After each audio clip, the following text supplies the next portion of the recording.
One night in January of 2025, after 10 straight days of parties, travels, and celebration, my guest today crawled into bed hoping to sleep it off. But that's not what happened. What she heard next was a divine message, and that message became the catalyst for some big changes in her life. Welcome to the WTF podcast. My name is Molly Smith, and I'm on a mission to equip a million people with the tools to recognize when they're in the funk, but more importantly, how to pivot out of it. By tuning in today, you've joined me on this mission, and I couldn't be more grateful.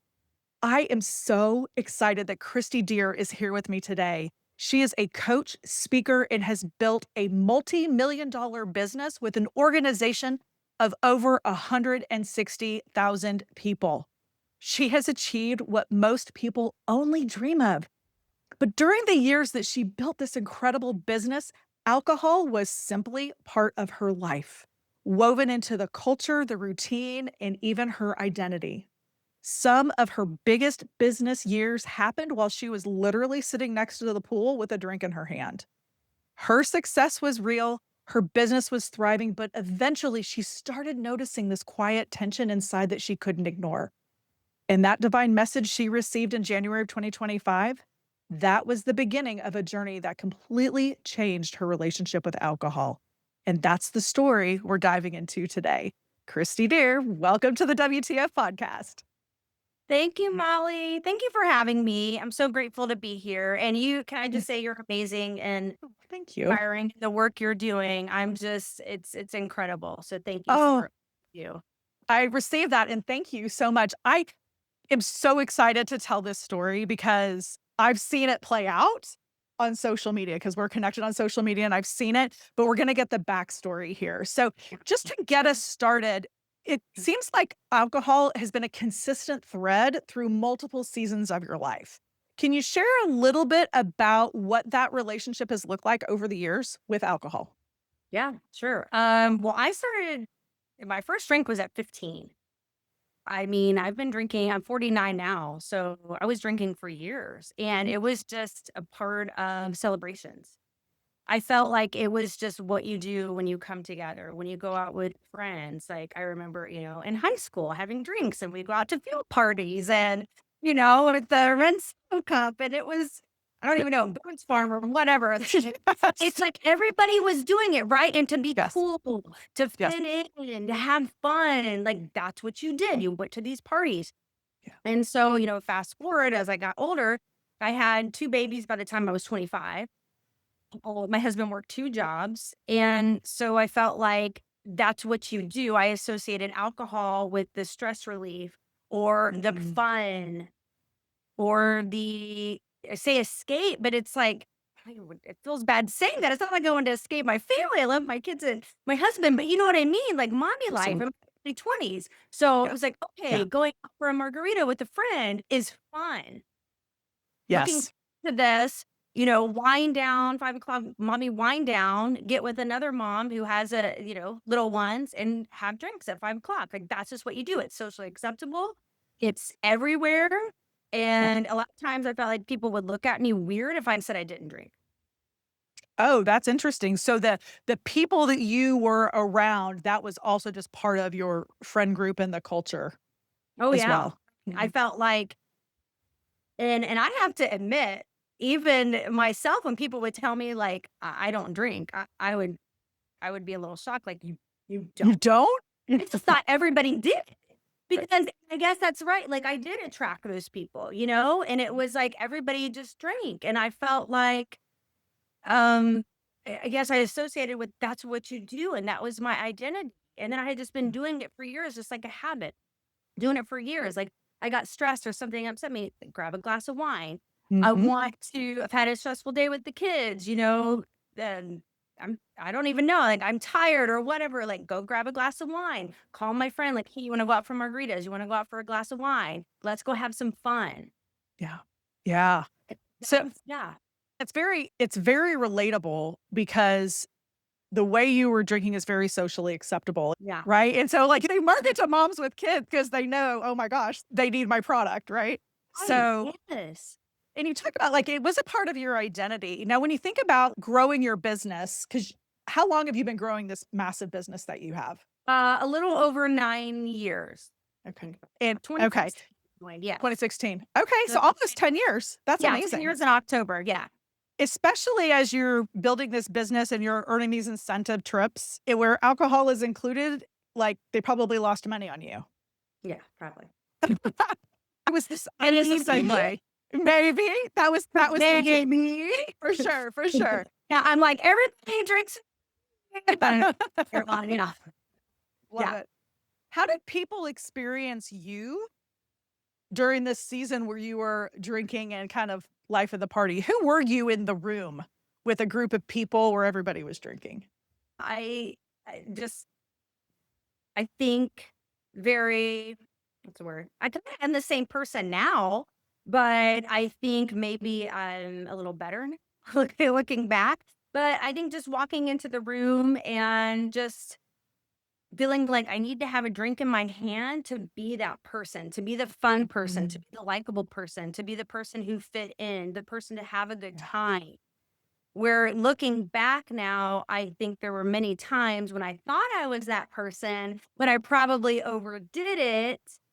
And maybe I didn't look like that to other people. Like, I right. got where I was a little stumped in the beginning because it's like, I wonder how people really perceived me. Because Yeah. recently I've had some of my good friends say, you know what? You're actually more social, talkative, and more fun. When you're not drinking? Yeah. Ouch. Ok yes. Well, it's interesting. Man, I was like, I love it, I love it. Now, it's you've described feeling some low-level shame around alcohol. When did yeah, you start noticing that? probably a few years ago, like 3 or 4 years ago, Okay. I think just What did that look like? yeah, just overdoing it a little bit. I was the kind of person that I always have a glass of water with me, and I feel like that's a habit too. Like, I just always have something in my hand to drink with water or coconut water or whatever it is, and so with the same with alcohol, I would have a drink, I would take a sip, and I would take a sip. And a lot of times it wasn't even like I was trying to drink too much, but I would, or if I'm like, "Oh, I wanted to loosen up," I'll have a drink. And then also, I was like, drinks were fun. So maybe a glass of wine and then maybe a margarita and then maybe a beer. And so the low level shame came because I would overdrink. And some Mm, nights, not every yeah. night, some Yeah. nights I have too many because I wanted to keep the fun going. I didn't know that. Now this is all like looking back, right? Retrospective, sure. Yeah. But I wanted to keep the fun going. I didn't want the party to stop. It was fun in the moment. So even though part of me was like, I don't know if I can drink another one, I would just drink another one because I'm strong. I'm cool. I got that. I was the one keeping everybody having fun and life of the party. And so maybe Yeah. there were some mornings that I woke up and thought, oh, dang, like, wait, what time did I go to bed? Do I have my phone? Where's my phone? Like, man, what did I say in that conversation? Yeah. Did I text anybody? Um, is anybody upset with me? And that's really hard to admit out loud because I feel like I'm Yeah. a very kind, loving, fun person. But sometimes alcohol would not bring out the best of me. Yeah. And your inhibitions are lowered. I have multiple stories of very similar things where out with a good time with people that I work with and drank too much and the next morning be like, "Oh goodness, what did I do? What did I say?" Right? And having that kind of that guilt or that I mean, it really is like shame is probably the right word when I think about those circumstances in my own life. And so when that low level shame would come up for you, would it create a behavior change? So crushing because I, first off, even, with this business I built, I'm also the mindset chick. That's what I've Yes. in my name. I talk about mindset. I'm a mindset coach.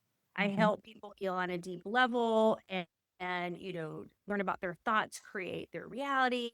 And Mhm. so here I am going deep with myself on that and with clients and with my team, but then waking up feeling like maybe I didn't bring out the best of myself the night before and realizing like that doesn't seem like me. That doesn't seem like the authentic me. What's wrong with me? And here's the thing though. I thought and that version of me, that perspective of me, everybody was drinking and everybody could handle it but me. So what's wrong with me? So I would wake up in the morning and say, why couldn't I just have two drinks? Why did I get out of line? Why did I say that? Why couldn't I keep my mouth shut? Why did I maybe overstep or say something I didn't want to say or text somebody or act sillier than normal? Like, what's wrong with me? There's something wrong with me. And that's where the low level shame came Mm. because I didn't realize at the time, like what you said with alcohol, it's a neurotoxin and it is yeah, it's a depressant. So Yes. it's I say now, it's not you, it's alcohol. Yes. Yeah, but I beat myself up so bad. And I think even worse because I was in that mindset coaching space. It was incongruent. Very incongruent. And so some mornings I would wake up and say, I'm not drinking again for days. I'm going to detox. It would create a behavior change. But then some mornings I would wake up and I would text my friends, oh man, I wish I wouldn't have had so much. I wish I wouldn't have said that. And some of my friends or even my husband, in a loving way, Yeah. because I love all of them, they'd say, you're just being too hard on yourself. It's okay. Yeah. You're not a bad person, like, you just had a little bit too much, you were having fun, we know that's not you. Yeah. And that was so loving and so kind, and I love them for that, thank you for watching. It and then but then that would create, like that would also be like, they're right, so, like, why am I gonna stop drinking? Like, it was the alcohol, like, I don't need to stop drinking. Yeah. So it would go either way. Did you ever make deals with yourself about drinking? Oh, yeah. Oh, yeah, and especially after January, that was the biggest deal, yeah. But I would tell myself, like, "Okay, I'm not drinking tonight." But before January 2025, and I'll share that story, before then, a lot of times, it's kind of bad, but my thought process was if I woke up hungover now some mornings, some days I wouldn't drink the next day, but most of the time, we were told, "If you drink, you'll feel better." Absolutely. You get up, if you're So still drunk, keep drinking. I yeah. did that. I did that in my heyday for sure. Yeah, and I had a friend that and then a lot of times when I would, like, not drink for a few days and then drink again, it would hit me harder, so we would joke, a lot of my friends and I would joke, like, "Well, you just have to drink every day, because if you drink every day, then you build up a tolerance, then you can drink more." So I was like, "Yeah." I was like, "That's just stupid. Why am I, like, not drinking every day? Like, it's normal." That's how my brain thought. Everywhere you go, it's at the grocery store, it's at the gas station, it's at the restaurants, they have mommy, like we said, wine time, I Yeah. mean it's kind of like our culture, and I thought if I didn't drink, there's something wrong with me. If I can't handle my alcohol, there's something wrong with me. I need to get it together. I need to learn how to just have two. I need to learn how to balance all that and control my emotions. And I just want to say it wasn't like I was always crazy when I hit the drink. Yeah. There's yeah. Yeah. Yeah. There were some great times when I would just have one or two and I would be so proud of myself. Like, it was it was the when you had too much and I woke up and Yeah. even if I didn't say or do anything that wasn't out of alignment, it was just waking up feeling like crap, having to be in bed, having to lay around, not being Mhm. fully present, having that headache, Yes. feeling weighed down, feeling like, really? This is fun? Like, you wait till the weekend, you get hammered, and then Sunday, the day where some of us wanna wake up, go to church, or have family Mhm. day, we feel like crap? Like, this is life? Right. This Yes. is normal? This is what adults are supposed to do? And I guess I just thought, this is what adults are supposed to do. So you just went along. There you go. Yeah. I don't wanna be lame or boring. I didn't Yeah. wanna lose friends. I mean, I built this house that we live in it's an entertainment house. I have a beer fridge, I have a wine fridge. We always had it stocked. Everybody knew they could come over and I would make you any kind of drink. And usually when people would walk in my house, I'd be like, "Sure, or we got this drink, and then we have this drink, and this is the third drink, and this is the fourth drink." Okay. take us back to January 2025. What Yes. happened that night? So I will just say, I'm going to share that story right before, about a few years before that, or a couple years before that, I started getting the message after waking up a little bit on Sundays or a different day. And I got the message, quit drinking Mm.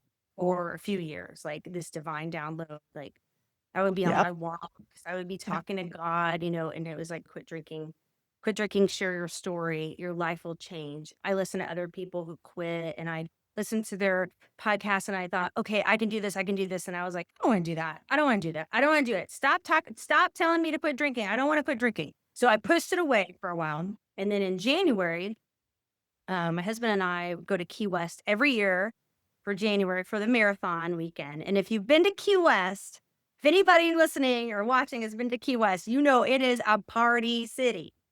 So people are literally getting like IVs the morning before the race or after the race, like the IVs, the hydration IVs, so Yeah. they can party, stay up till 3 in the morning, do the race, and repeat. I mean, it's just how it is. Oh my god. There's so many times I'm running and I'm like, "Bleh, still hungover." Oh my god. I know. I can't believe I did this. This is what I did. So, anyways, we went to Key West, about 4, 5 day trip, and it's nonstop. We ran 2 races back to back, and we just stay up till 2 in the morning. You drink, you get up at 5, you run, and then they Oh, have free alcohol after the races in Key West. So, like, you just drink. You just drink, and that's just normal. So I drank for like 4 or 5 days straight. And, at the time, I didn't think it was a lot. I was like, that's just normal to drink like a million drinks in a day. But now I'm like, yes. And then from that trip, my hubby flew home and I flew to Miami, which was so fun. I was like, I mhm. gotta go to work because the company I rep for is located in Miami. So I went to go meet some of my team and some of my friends, and we did some stuff. And, we had some drinks at night and just normal. And then the Yeah. last together, we just had a really great time and went out and we had drinks. And so it had been like 8 days, maybe 9 days, something like that. It was just a lot of days. And my hubby picked me up from the airport and I was like, this in the car. And he's like, what's wrong? And I go, my body is shutting down. Like I was shaking. Wow. Isn't that sad? Um, Once again, I thought like, that's just what you do to have fun. Like I'll just detox. I'll just sleep it off today and then I'll hydrate. I'll take some charcoal. Charcoal to like bind the toxin. all the Yeah, hacks to help you with the hangover. Yeah. I'm just gonna go and crawl into bed.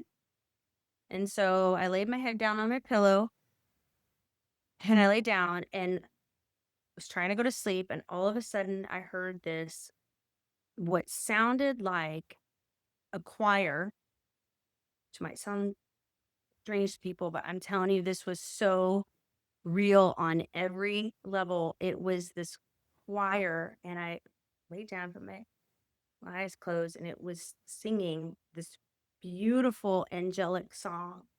And it just kept saying, "Wake up to you." Now, I know, like, "Wake up to you" might sound interesting, but from the message I was getting was as a vibrational, just Yes. as a frequency, a high frequency of vibration. And the interpretation that I was receiving was "wake up to you," which meant you need to wake up. Like, what are you doing to yourself? You're more than this.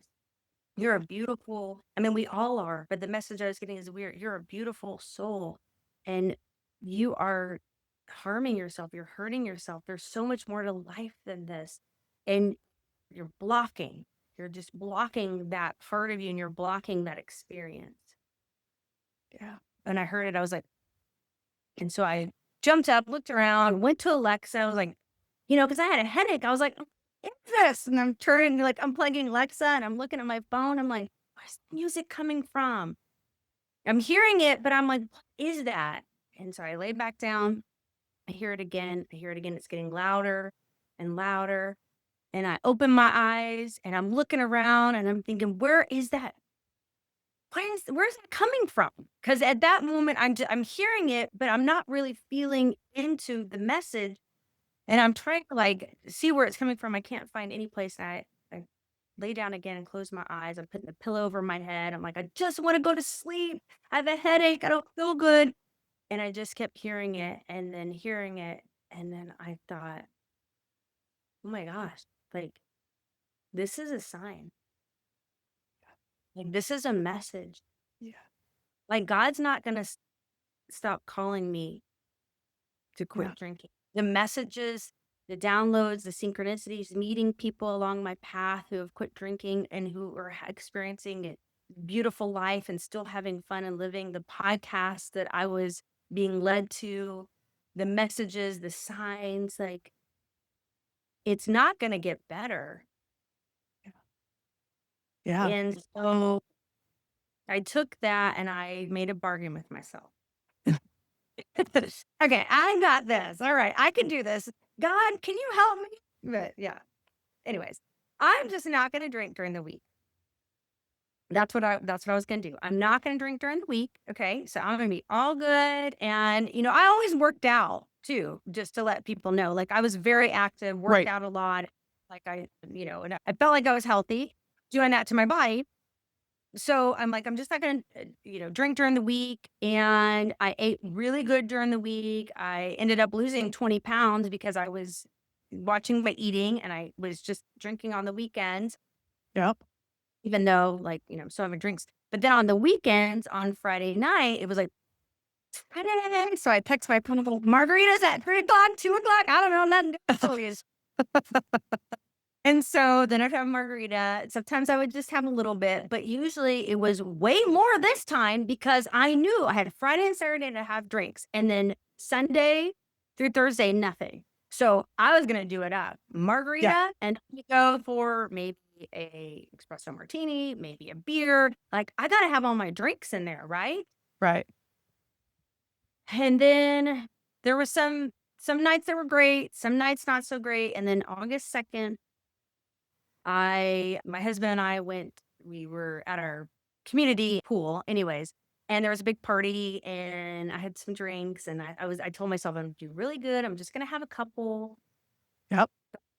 but too much and probably didn't eat enough. I don't know, those whole things like I gotta eat enough carbs so that I can have more drinks. Like Yeah. I can't, yeah, I have to have a carb day. Whatever. I had a little bit too much.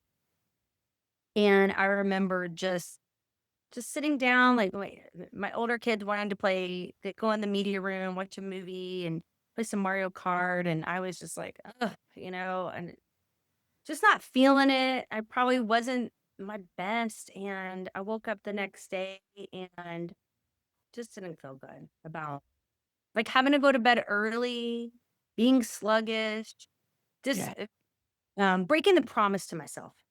Yeah. Yeah. Not being at my highest level, my older kids wanted to sit and watch a movie or play a game, just feeling like, "I don't wanna play this, like, I'm tired." Like, "What?" You weren't present with your family. And I thought, "What is the point of going over to this party, having some drinks, and then feeling like crap, not being present?" And my kids, I will just say, my oldest is 25, my middle is 24, and my youngest is 19. So they're older, right? But Yep. I mean, they know what's going on. Sure. And yeah, they see. Yeah. I just didn't want to be that version of me anymore. I didn't want to keep breaking promises and wake up with a low level of shame when I knew deep down, like, this is not who I am. And this is Yes. not serving me. Like, how many times do I need to go through this until I'm going to listen? Yes. Yes. It feels like, say, too, when I keep repeating the same lessons that I haven't learned until we figure it out, we're gonna repeat it over and over again. And so I always say, like, "God, just hit me over the head with a freaking 2 by 4 so I get it," right? It sounds like that instance was a 2 by 4 kind of a moment upside the head for you. Yeah. And I had another very powerful moment. So I decided I was going to do this. I was going to quit. I told my husband, He was very supportive, except, we always partied together. That was our thing. Yeah. So, but I told him I really want to do this. And he said, if you want to do this, I'll support you. That's sweet. But I was really scared because, that's what I do with my friends. Like we have drinks, we have wine, margaritas, like that's the social thing. I was scared. I was nervous. And then Friday, I had plans. So that was, I don't remember what that day was, but I remember a few days later, I had margarita plans with my friend on Friday. And I didn't want to tell her that I quit drinking Okay. because I didn't want her to know. I wanted to tell her in person because that was our thing every Friday. Yep. And it was our favorite Mexican restaurant, our favorite margaritas. And I went ahead and I showed up anyways, just a few days after. I think it was like a week after Okay. or 5 days. Anyways, Yeah. I went ahead and went because that was something that I also was like, I don't want to allow alcohol to stop me from going out and being with my friends. Like, you will not control me. I'm done. I'm done. But I went and she had another friend with her. And so they were having drinks. And I told her, I said, I'm not going to drink. And she said, okay. And I'm like, she goes, for how long?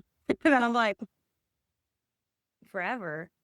And she goes, forever? And I go, if I can, really want to quit drinking. And she's like, okay. And I'm like, well, I just want to tell you in person so you'd still want to hang out with me. She's like, I'm gonna stop hanging out with you. Like, oh. So I had a mocktail. I had a mojito mocktail and they put it in a big, like weird glass, which I was annoyed about because I'm like trying to fit in here. Yeah. Um, so anyways, after that, I left and I did a TikTok reel and I talked about it and I talked about like what I was experiencing, how it was difficult, but I was so proud of myself that I left the restaurant and I felt great. I felt amazing. I felt hydrated. I felt like that was so interesting. Like I went to the restaurant and I left not feeling buzzed. Like it was new but interesting. And on the Yeah. way home, I actually said, I was thinking about it and I started crying a little bit and I said, you know what? I can't do it. And I just made that reel, inspiring people. I just felt so good about myself. And I was driving home and I was like, I can't do this. This is too hard. Like, there's no way I can do this forever. And I was listening to music.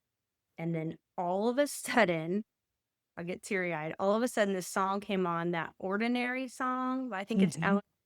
Alex Warren. Yes. You Got Me Kissing the Ground. And it just feels very angelic. And I Mhm. thought, why did this song come on? Because it was in total different genre than the music I was listening to. And it just happened right when I said, I can't do this. Mm. And I look over and I didn't realize this. The title of the album is You've Got This Kid. I don't know if you know that. And I thought, so my father passed away in February 2024. And he used to call me kiddo and kid. And I looked at that, and that was the other moment that I was like, that was God, that was my dad coming through, that was spiritual guidance, and, like, it makes me so teary-eyed. And then I was like, "Okay, I can do this." And then guess what else happened, Molly? Tell me.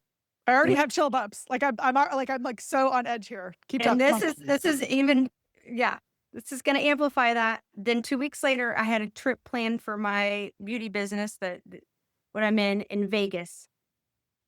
It was their conference. I had to go to Vegas 2 weeks from not drinking. So I saw that message in the car and I'm like, "Okay, okay, okay, I'm gonna trust. And I go to Vegas. My testing point, Vegas? Vegas, right? Like, okay. So here I go. And then the first day of the conference, I told my friend, and we were talking on the airplane, and I told her that I really want to quit drinking forever. This is something I really want to do. It feels so hard, but I really want to trust. And if I'm meant to do this, I'm gonna get another sign, and it's just gonna come to me like a magnet. It's just gonna appear. So the opening song, we went to the conference in Vegas. The opening song to our conference was Ordinary. That song. You got me kissing. sanctuary. I literally had chills and I started crying and I'm like, God wants me to do this. I am scared. I am petrified. I don't know who I'm going to be without this. But he kept saying, stop drinking and share your story. Stop drinking and share your story. Stop drinking and share your story. Yeah. He got this. Good. Oh my And gosh. I know. And I'm not even a crier. And I'm like, Like, this is so I love the signs and synchronicities pointing you in the right direction, pointing you down the path that you need to go. and it wasn't always easy, but I kept running towards that version of me Mm. of why I wanted to stop. And this is what I tell people who are sober curious for coming to me, like, how did you stop? And I'm like, well, I thought about the reason why I wanted to stop, like the better Yeah. mornings, not having the low level shame, feeling proud of myself, feeling my Yeah. authentic self, like feeling better, feeling hydrated, all these things. And I wrote it all down, my why. And then I would run towards that. Like anytime I saw alcohol or thought about alcohol, I Yeah. started coding it with the pain because Yes. that's what would happen. At first I was coding it as fun. This is my fun juice. This is gonna make me better. This is gonna make me social. This is gonna make me have more friends, like be happier, like even successful because I'm doing reels and I'm like, I'm having a margarita at 2. Isn't that what everybody wants to do? Right? Mm. So but when I started thinking about alcohol and associating it with the pain, the low level shame, the break promises, the sluggishness, the tiredness, my stomach hurt. I always had bloating all the time. I Oh, thought I yeah. was celiac or gluten intolerant. They said no. Guess what? I don't have any more tummy pain Yeah. I for, believe ye- it. for years. I Believe thought it. there was something seriously wrong with me. But so I started running towards that person that I knew I could be, like, Yes. with alcohol. In the first couple weeks, like, I was dizzy. I don't know what was going on. I'm I believe starting to it. realize, like, your nervous system and is recalibrating, but I was dizzy, and there were times when my brain would whisper, "Just have a drink and you'll feel better." People are still gonna love you, they're still gonna like you, Yeah. like, just have a drink. But Yeah. then I realized later that was just the familiarity of, like, because our brains like the familiar. Even if it's painful, our brains like the familiar. They do not like change. So when you say, like, Yes. you're gonna be tested, yes, because your nervous system, your brain, everything wants you to stay where you are, even if That's right. it's so when you go outside of that, you are gonna be tested because part of yourself is gonna say, "Just go back because it's familiar." Like, Yes. okay. And Yes. that's the breakthrough, and that's what I teach a lot of people in this season and even in, like, reaching goals in their business is, like, if you can get past that, because your mind is a tool, but you're the boss. Hey, no, but what if it gets better? What if I can get through this? Like, Yeah. I don't have to have a drink to have fun. Like, I like the way I feel when I wake up, with that Oh, low. yes. The brain craves that comfort, the ego craves comfort, and it doesn't want to expend the energy. And it's easier to go back to do the thing that you've always done, even if it doesn't serve you, even if it's not healthy. You'll go back to that because it's known, right? So I completely agree with that. Let me ask you, what else in your life has changed since you stopped drinking? It was interesting because I kept getting the message, like, "Stop drinking, share your story, your life is gonna change, it's gonna be better than you ever knew." Well, 2 weeks after I quit drinking, I hit a big goal that I had been working on for, like, a year and a half. Love So I it. was like, "Yeah." And it wasn't always perfect, right? I mean, Yeah. but that happened, so I felt like I took it as a sign. So I love to talk to your audience about signs because that's what I'm always looking Yes. for, Yep. signs. Okay, well, that was interesting. I had been working really hard at that, and then it came together. That was great. I'm having more meaningful conversations with friends, Yeah. with my husband. I mean, it's hard to admit all this stuff, but I'm gonna admit it because I am an open book. I go out with friends and we go drinking most of the time. Like, I didn't really want to have those deep conversations. I wanted to, like, what's the next drink? What's the next shot? And sometimes we would, but it was more like turn on the music and, like, have drinks and party. And now when I'm getting together, I'm able to say, "Yo, what's going on in your life? Yeah. Tell So me, the tell me about." the depth of relationship has improved. since you stopped drinking. Yeah. And people say I'm glowing, and I'm like, "Thank you." They'll yeah. One girl, she saw me at the gym, and she goes, "Oh, what you're doing, but you are glowing." And I said, "Well, I quit drinking." And she goes, "Tell me something else." 'Cause I think she wanted to know what I was doing, but she don't want to quit drinking. I'm like, "I'm just saying Ready it." yet. Yeah. Yeah. It's a little over 7 months, like, I'm feeling better every day. I have way more energy. I used to have to take a nap every day. I don't have to take a nap every day. My stomach feels better. My Yeah. skin like looks better. I've heard from people like more glowing, more youthful. Hubby and I, instead of doing our happy hour that we would do, we'd have a drink every day. We go to the gym or we go to yoga. We play pickleball. Like we're more active. That's amazing. It feels so good. Like the other night, I went out country and western dancing with my friends, Oh, and it felt so good to not have an alcoholic drink in my hand. I had an mhm. NA beer, actually. I had one of those, but it felt Yep. so good to be able to go do that, drive home, get a good night's sleep. But that's another thing. I used to have to take things to sleep. Now I just pass out. It's Not awesome. yeah. Love myself. And just wake up feeling good, wake up remembering everything, every conversation, every detail.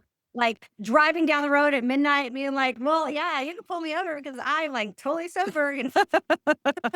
So that feels good, but it all feels I just felt proud of myself. And I could wake up in the morning. I went to bed at 1 a.m. I woke up in the morning, did yoga, went on a bike ride, felt great, was productive. That was amazing. And I still had fun and even more fun because I remembered it. I could dance. I didn't fall over doing the Cupid shuffle, I was like in there dancing. And Yeah. I do want to say for anybody who's like, I don't know, because there are days that are challenging.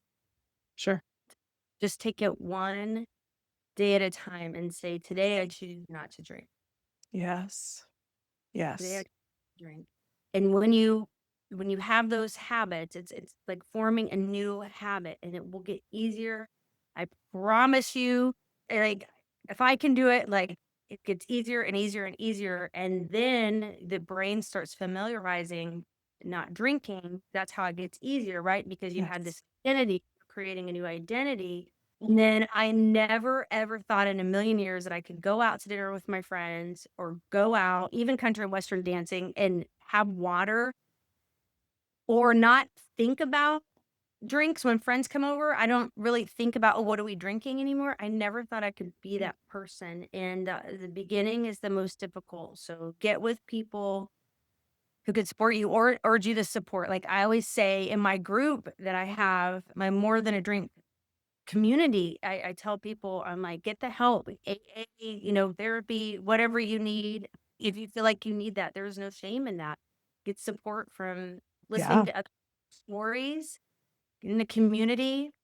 Yeah. Um, Surround yourself with people, even, like my friends, not all of them, a lot of them have chosen not to drink now, which is really cool. But the ones who Yeah. still choose to drink, they're my besties and they totally support me and, Yeah. be in that space where they're going to say, hey, you do you. And I say, you do you. That's right. I love that. So you started a community. This is a group on Facebook called More Than a Yes. Drink, right? Yeah. More than a drink because life is more than a drink, right? I'm a member of this Yes. group. This is a fabulous place to go if you're sober curious, if you're questioning your relationship with alcohol, or you want to talk to or connect with real people who have done what you're looking to do or who are asking the same questions. It is such a cool community, amazing people in there. We will put the link to the Facebook group in the show notes so that you can join and connect with others who are sober curious, taking a break from alcohol, or choosing to live their lives alcohol free. For somebody, Christy, who recognizes themselves in a part of your story, what's one thing that you want them to know? I want them to know that they can do it. If you're wanting to be alcohol free, that there's beauty. There's so much beauty. There's so many great experiences, probably more than you can even imagine. I didn't realize how much alcohol would mask things when I would travel and I would think all about like where we were gonna go to drink. And now I can go and look at the ocean, Yeah. look at the sunsets, experience the food. There were so many times when maybe I would have some drinks and then not even care about the food, but like enjoy the food, enjoy the Yes. moment, be present. Alcohol would mask that. Yes. And Yeah. life could be so beautiful, so wonderful, so special. You can really get to know yourself and that part of you, which is it is a beautiful journey, actually. Yeah. Just drinking since I was 15, really didn't know that person. Yeah, and life truly is more than a drink. If this episode spoke to you or you're exploring what your next best step is, please join Christy and I in this Facebook group. Again, it'll be in the show notes. If you know somebody who needs to hear this conversation, I encourage you to share this episode with them. You never know who might be waking up with that low level shame that we talked about today and just needs to hear there is another way. And it leads to, as Christy said, a beautiful life. Thanks for being here. Thanks for listening. Until next time.